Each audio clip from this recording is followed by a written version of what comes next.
हम लोग बात करेंगे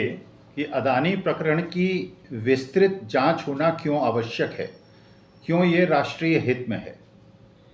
और इसमें ये जानने का प्रयास करेंगे कि अगर विस्तृत जांच नहीं हुई और सभी पक्षों का ध्यान नहीं रखा गया और ये नहीं जाना गया कि इसमें हुआ क्या है, तो ये राष्ट्रीय हित में नहीं है। पूरे विदेश में हमारी छवि जो बनी हुई है एक ऐसे देश की, एक ऐसे राष्ट्र की जिसकी कॉरपोरेट गवर्नेंस अच्छी मानी जाती है और जहाँ पे ये देखा जाता है और कानून व्यवस्था बिल्कुल ठीक है और जो संवैधानिक संस्थाएं हैं वो अपना काम ठीक से कर रही हैं, तो भारत की छवि का प्रश्न है, ये केवल अदानी प्रकरण का प्रश्न नहीं। अब इसमें ये देखना है कि जो किसी भी शेयर मार्केट में, किसी भी कंपनी के शेयर्स में जो नियामक हैं, जो रेगुलेटर्स हैं, वो कौन कौन हैं। एक तो सेबी है, जो security exchange board of India है, जिसका काम ये है कि जो छोटे निवेशक हैं उनके पूंजी की रक्षा हो सके, क्योंकि छोटा निवेशक इतना समझदार शायद नहीं होता कि वो ये समझ सके कि कंपनी जो निर्णय ले रही है उसके पीछे क्या स्थिति है और ये निर्णय क्यों ले रही है, ये सही निर्णय ले रही है या गलत निर्णय ले रही है, और इस निर्णय का प्रभाव छोटे निवेशकों पे क्या पड़ेगा, ये छोटा निवेशक समझने में असमर्थ है। तो सेबी इसलिए बनाई गई है कि वो ऐसे चीज़ों पे ध्यान रखे, ऐसी चीज़ों पर निगाह रखे कि जो ये कंपनी हैं जो मार्केट से पैसा उठाती हैं, जो छोटे निवेशकों से पैसा उठाती हैं, ये छोटे निवेशकों का नुकसान न हो और उनकी हितों की रक्षा करने के लिए जितने भी पार्टिसिपेंट्स हों, जितने भी संस्थाएं हों, चाहे वो ब्रोकर्स हों, चाहे वो सब ब्रोकर्स हों या कंपनी हो या जो डायरेक्टर्स हों, इंडिपेंडेंट डायरेक्टर्स हों, वो ऐसा काम करें जो कि छोटे निवेशकों के हित के प्रतिकूल ना हो, उसके विपरीत ना हो और उनके हितों की अनदेखी ना हो। सेबी इसलिए बनाई गई है। हर स्टेट के अंदर एक आरओसी है, रजिस्ट्रार ऑफ कंपनी है। जो भी कंपनी है, कोई भी कंपनी है, प्राइवेट लिमिटेड कंपनी है, closely held public limited company है, widely held public limited company है, उसकी सारी सूचना जो है आरओसी के अंदर होती है। और जो लिस्टेड कंपनी होती हैं, मतलब ये कि वो कंपनियां जो मार्केट से पैसा उठाती हैं उनकी तो और ज़्यादा जिम्मेदारी बनती है, क्योंकि उसमें पैसा जनता का लगा होता है कि वो सही सारी सूचनाएं आरओसी में जमा कराए और कोई भी व्यक्ति जाके किसी भी कंपनी की पूरी सूचनाएं आरओसी से प्राप्त कर सकता है। तीसरी संस्था जो है वो है स्टॉक एक्सचेंजेस, जैसे मुंबई स्टॉक एक्सचेंज है, एनएसई है, रीजनल स्टॉक एक्सचेंजेस भी हैं। और कंपनी का शेयर्स उसी स्टॉक एक्सचेंज में ट्रेडिंग उनकी हो सकती है, खरीद फरोख्त हो सकती है जहां पे वो लिस्टेड हैं। जैसे अगर कोई कंपनी मुंबई स्टॉक एक्सचेंज में लिस्टेड है तो उसकी जयपुर स्टॉक एक्सचेंज में तब तक ट्रेडिंग नहीं हो सकती, खरीद फरोख्त नहीं हो सकती, जब तक कि वो जयपुर स्टॉक एक्सचेंज में अपने को रजिस्टर न करा ले, लिस्टिंग फीस न दे दे, जो लिस्टिंग एग्रीमेंट की कंडीशंस हैं उनको पूरा न करे और उसमें एक एग्रीमेंट साइन न करे और जो लिस्टिंग फीस है वो दे। तो उसी स्टॉक एक्सचेंज में उसकी लिस्टिंग हो सकती है, ट्रेडिंग हो सकती है, जहां पे उसने ये सारी जो अहर्ताएं हैं उनको पूरा किया है। तो स्टॉक एक्सचेंज का काम ये है कि वो ये देखे कि जो लिस्टिंग हुई है और जो लिस्टिंग की एग्रीमेंट के टर्म्स हैं उनको कंपनी पूरा कर रही है कि नहीं पूरा कर रही है, सारी सूचनाएं उसको समय पे प्राप्त हो रही हैं कि नहीं हो रही हैं, और जो सूचनाएं उसको मिलने का अधिकार है, कानूनी अधिकार है, अगर वो सूचनाएं उसको नहीं मिल रही हैं तो कंपनी पे एक्शन ले। तीसरी संस्था जो है वो है डिपार्टमेंट ऑफ कंपनी अफेयर्स, जो देखती है कि कंपनी अफेयर्स के इस तरह के जो मामले हैं उनमें क्या कोई ऐसी स्थिति उत्पन्न हो रही है जहां कोई डिस्प्यूट है, जहां कोई कंट्रोवर्सी है, और ये देखे कि कंपनी अफेयर्स के मामले में, क्योंकि ये सारे नियामक, सारे रेगुलेटर्स इसलिए बनाए गए हैं कि छोटा निवेशक जो कंपनी के बारे में बहुत ज़्यादा नहीं जानता है, उसकी जो अधिकार हैं, उसका जो निवेश है उस पर पूरा अधिकार रखा जाए। तो ये संस्थाएं हैं जो कि इस प्रकार का ध्यान किसी भी कंपनी के अफेयर्स में रखती हैं। अब सवाल ये है कि सेबी ने और स्टॉक एक्सचेंजेस ने कुछ नियम बनाए हैं और जो नियम बनाए हैं उनके पीछे एक आधार है। अब ये आधार के आधार पर अगर कोई सूचना कोई कंपनी छिपाती है और ये सूचित नहीं करती है स्टॉक एक्सचेंजेस को या सेबी को, तो उससे एक मैसेज ये जाता है कि उसकी जो मंशा थी वो छोटे निवेशकों को नुकसान पहुंचाने की थी, उसके हितों की अनदेखी हुई है। तो जैसे मैंने सुबह की क्लास में आपको बताया था कि पहला नियम ये है कि 75% से ज़्यादा होल्डिंग प्रमोटर की किसी कंपनी में नहीं हो सकती। तो अगर अदानी प्रकरण में ये प्रकाश में आया है कि इसमें कुछ शेल कंपनीज हैं जो कि मॉरिशस बेस्ड हैं, जिनकी बहुत ज़्यादा अगर सूचना है ऐसी, अब क्या है क्या नहीं है तो जांच से पता चल सकता है कि एक दफ्तर में ऑफिस है, 6 से 7 कंपनी बनी हुई हैं और वो कंपनी अदानी ग्रुप में पैसा लगाती हैं और उसके बाद वो क्या अदानी जी की ही कंपनी है या नहीं है तो जांच से पता चलेगा। अगर अदानी जी की कंपनी है और अगर 75% से ऊपर अदानी जी और अदानी जी के परिवार और रिलेटिव्स का पैसा कंपनी में लगा हुआ है तो ये सेबी के नियमों का उल्लंघन है। तो इसकी जांच तो होनी चाहिए जिससे पता चले कि जो छोटे निवेशक हैं उनके पास कितना शेयर है और क्या फ्री फ्लोटिंग स्टॉक जो 25% होने चाहिए वो इस कंपनी के अंदर हैं। अगर हैं तो ठीक है, नहीं है तो कोई बात नहीं। दूसरा नियम आप लोगों को याद दिला दूं कि जब ये सत्यम का कांड हुआ था, रामलिंगा राजू का कांड हुआ तो ये घटना बहुत उभर के सामने आई थी। उसमें था कि आप जानते हैं कि जो कंपनीज हैं ये क्या करती हैं कि बैंक्स में जाती हैं, या तो अपनी किसी प्रॉपर्टी को गिरवी रखकर पैसा उठाती हैं या अपने शेयर्स को प्लेज करके पैसा उठाती हैं। मान लीजिए मेरे पास 1000 करोड़ के शेयर्स हैं और मैं बैंक में जाऊं और 1000 करोड़ के अपने शेयर्स को गिरवी रख दूं और उसके अगेंस्ट 500 करोड़ या 600 करोड़ का लोन उठा लूं, बैंक को भी कोई आपत्ति नहीं, क्योंकि बैंक ये सोचता है जब 1000 करोड़ के शेयर्स मेरे पास प्लेज्ड हैं और मैं 500 करोड़ का लोन दे रहा हूं तो जब तक ये 500 करोड़ से नीचे शेयर नहीं दाम पहुंच जाएगा तब तक मेरे को कोई नुकसान नहीं है। तो ये एक नॉर्मल प्रक्रिया है कि बैंक्स या प्रमोटर्स अपने शेयर्स को बैंक्स में गिरवी रखकर पैसा उठाते हैं। लेकिन जब ये रामलिंगा राजू का और सत्यम का केस हुआ तो उसमें यह पता चला कि रामलिंगा राजू ने जो अपने प्रमोटर्स के शेयर्स थे उसको प्लेज किया था बैंक्स में और उसकी सूचना सेबी और स्टॉक एक्सचेंज को नहीं दी थी। अब अगर सूचना नहीं थी तो देखिए, प्रमोटर जब किसी कंपनी में पैसा लगाता है तो वो तो देखता है कि कंपनी में टोटल स्टेक में प्रमोटर का स्टेक कितना है, इसीलिए सेबी ने नियम बनाया कि 25% से नीचे ना हो। और अगर किसी कंपनी में 74% प्रमोटर की होल्डिंग है और वो बढ़ा के 75% कर रहा है, जो कानूनी तौर पे वो कर सकता है, 75% तक वो कर सकता है। अगर 1% अगर प्रमोटर अपनी होल्डिंग को बढ़ाता है, इसका मतलब ये है कि निवेशकों को ये लगता है कि ये कंपनी सेफ है जिसमें प्रमोटर अपनी होल्डिंग को बढ़ा रहा है। जिस कंपनी में प्रमोटर अपनी होल्डिंग को बढ़ा रहा है वो कंपनी को माना जाता है कि कंपनी, क्योंकि प्रमोटर से बेटर तो कोई नहीं जानता अपनी के कंपनी के अफेयर्स को, उसके फ्यूचर प्रोस्पेक्ट्स को। और अगर अपनी होल्डिंग बढ़ा रहा है इसका माने कंपनी अच्छी है, निवेश उस आधार पे कर देता है। और अगर कोई कंपनी का प्रमोटर अपने शेयर्स को 50% से घटा के मान लीजिए 49% कर देता है,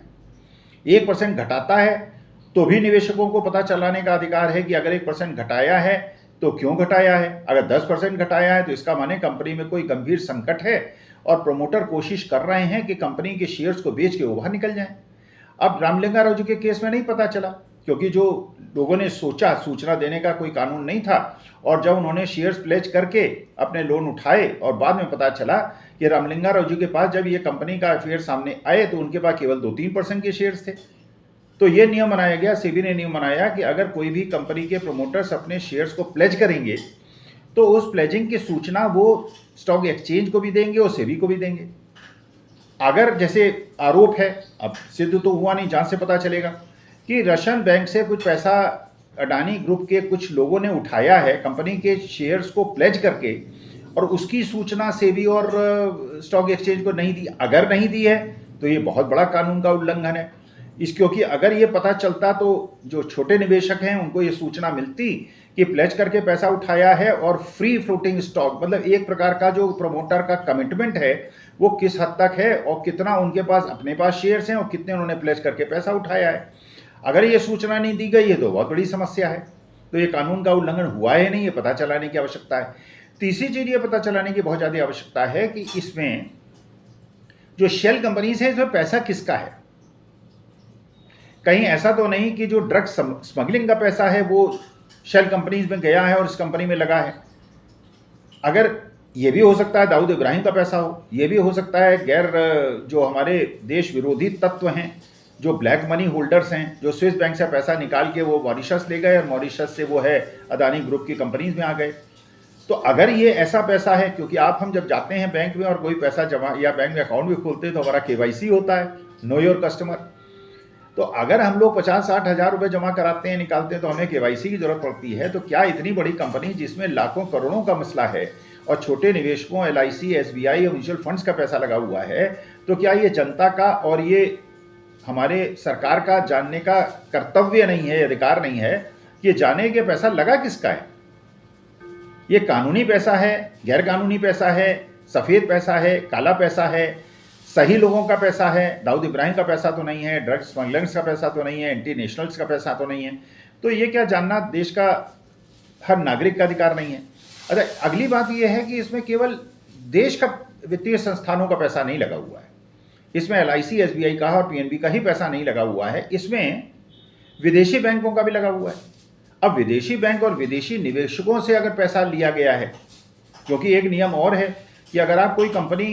के शेयर्स खरीद के कंपनी को टेक ओवर करते हैं तो भारतीय bank, reserve bank of India के नियम के अनुसार उसमें लोन नहीं देते हैं, विदेश में देते हैं। उन्होंने लोन दिया, आपने एक कंपनी को खरीद लिया, उसका स्वामित्व प्राप्त कर लिया, लेकिन अगर ये लोन आपने उठाते समय जो सूचनाएं दी और उसके बाद अगर इस प्रकार का कोई कांड हो जाता है तो उसके बाद तो ये स्पष्टीकरण होना बहुत आवश्यक है, जांच होना बहुत आवश्यक है कि आपने जो लोन लेके कंपनी खरीदी थी उसमें किसी नियम का उल्लंघन तो नहीं किया था। तो अब ये सवाल जो है केवल भारतीय परिप्रेक्ष्य में नहीं है, ये विश्व के परिवेश में है, क्योंकि विश्व के भी निवेशक हैं, विश्व में भी लोगों ने इसमें शेयर्स में खरीदा हुआ है, विश्व के वित्तीय संस्थानों और बैंकों ने भी लोन दे रखा है। तो अगर ये कंपनी में सब कुछ ठीक ठाक है तो कोई परेशानी की बात नहीं है। अगर एक विस्तृत जांच हो जाएगी और अच्छी जांच हो जाएगी तो पता चल जाएगा कि सब कुछ साफ है और हम लोग सिर उठा के भारतवासी पूरे विश्व को बता पाएंगे कि इसमें कोई गलती नहीं है। आप लोग जो आरोप लगा रहे थे वो गलत लगा रहे थे। हिंडनबर्ग पे केस चला के हम उनको देश में ले आएंगे और कानूनी प्रक्रिया में लपेट लेंगे। लेकिन अगर हिंडनबर्ग सही कह रहा है, अगर जॉर्ज सोरोस सही कह रहा है, अगर वित्तीय संस्थाएं जो विदेश की हैं वो सही कह रही हैं, अगर मॉरिशस गवर्नमेंट कह रही है कि शेल कंपनीज के बारे में आइए और जांच कर लीजिए, पता चला लीजिए पैसा कहाँ से आया, किसका पैसा है, शेल कंपनी है या वास्तविक कंपनी है, कोई इसकी एक्टिविटी है, सोर्स ऑफ फंड्स क्या है, कहाँ जा रहा है, कहाँ से पैसा आ रहा है, हमसे बताने को तैयार हैं, तो जांच तो आवश्यक है। जांच इसलिए आवश्यक है कि अडानी प्रकरण से देश की प्रतिष्ठा जुड़ गई है। अगर अडानी सही होंगे तो देश की प्रतिष्ठा बढ़ेगी, विश्व के आरोप जो है झूठे सिद्ध होंगे, और अडानी ने अगर कोई गलती की है तो देश की प्रतिष्ठा बढ़ेगी, कॉरपोरेट गवर्नेंस की जो स्थिति है वो मजबूत होगी, सेबी भी मजबूत होगा, ROC भी मजबूत होगा, स्टॉक एक्सचेंजेस भी मजबूत होंगे, भारत की छवि भी मजबूत होगी। विदेशों से जो हम FDI के माध्यम से, FIs के माध्यम से पैसा लेना चाहते हैं वो लोग भी निश्चिंत होंगे कि भारत के अंदर सब सकुशल है, ठीक है। तो इसलिए ऐसा लगता है कि भारत की छवि को बचाने के लिए, भारत की जो प्रतिष्ठा है उसको बचाने के लिए अडानी प्रकरण में एक ऐसी विस्तृत जांच होनी चाहिए। जैसे एक और एजेंट होता है, वो है जब कोई भी कंपनी होती है तो उसके शेयर होल्डर्स की पूरी सूचना, कितने शेयर हैं, किसने खरीदे, किसने बेचे, क्या उनके एड्रेसेस हैं, कहाँ रहते हैं, उनका ईमेल आईडी क्या है, सब कुछ सूचना जो है शेयर ट्रांसफर एजेंट के पास होती है। तो अगर आपको किसको डिविडेंड देना है, किसको बोर्ड मीटिंग का, AGM का कॉल देना है, वो सारी सूचनाएं रजिस्टर ऑफ ये जो शेयर ट्रांसफर एजेंट हैं इसके पास होती हैं। तो अगर उनके पास जाके पता चलाया जाए कि शेयर होल्डर्स कौन दिखाए गए हैं, जो शेयर होल्डर्स दिखाए गए हैं, जो रिटेल इन्वेस्टर्स दिखाए गए हैं, वो सही के इन्वेस्टर्स हैं या फेक इन्वेस्टर्स हैं, या उनके एड्रेसेस ठीक हैं या गलत एड्रेसेस दे के बड़े लोगों ने अपना पैसा उसमें लगा दिया है जिससे दिखाया जा सके कि रिटेल इन्वेस्टमेंट 25% है। तो ये सारी चीज़ें जो हैं बहुत विस्तृत जांच होगी तो पता चलेगा। और उसके बाद इसमें जांच से बचने का क्या कारण है ये मुझे समझ नहीं आ रहा कि सरकार, SEBI, stock exchange, ROC, department of company affairs ये क्यों इसमें जांच नहीं करा रहे, ये वास्तविकता में मुझे समझ में नहीं आ रहा। क्योंकि जांच में अगर अडानी सही सिद्ध होते हैं तो भारत की प्रतिष्ठा बढ़ती है, और गलत सिद्ध होते हैं तो भारत की प्रतिष्ठा इसलिए नहीं गिरती है कि ये सिद्ध हो जाएगा कि भारत की जो न्याय प्रणाली है, यहाँ की जो रेगुलेटर्स हैं वो अपना काम सही प्रकार से कर रहे हैं। और अगर देखिए, चोरी होना, डकैती होना कोई ऐसी होती रहती हैं, होंगी, हो सकती हैं, लेकिन होने के बाद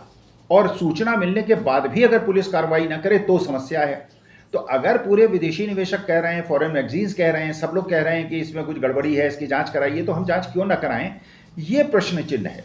और विस्तृत जांच हो, सब पता चले, कोई नियम का उल्लंघन नहीं हुआ है, सिर उठा के हम लोग घूमेंगे पूरे विश्व में। और अगर निकलता है कि दोष है, गलती है, तो जैसे सत्यम के रामलिंगा राजू जेल के अंदर जा रहे हैं, वैसे गौतम अडानी भी जेल चले जाएंगे। कोई गौतम अडानी कोई देश से बड़े तो है नहीं, और देश की संविधान से बड़े नहीं हैं, और देश के निवेशकों से बड़े नहीं हैं, क्योंकि जनहित से बड़ा कोई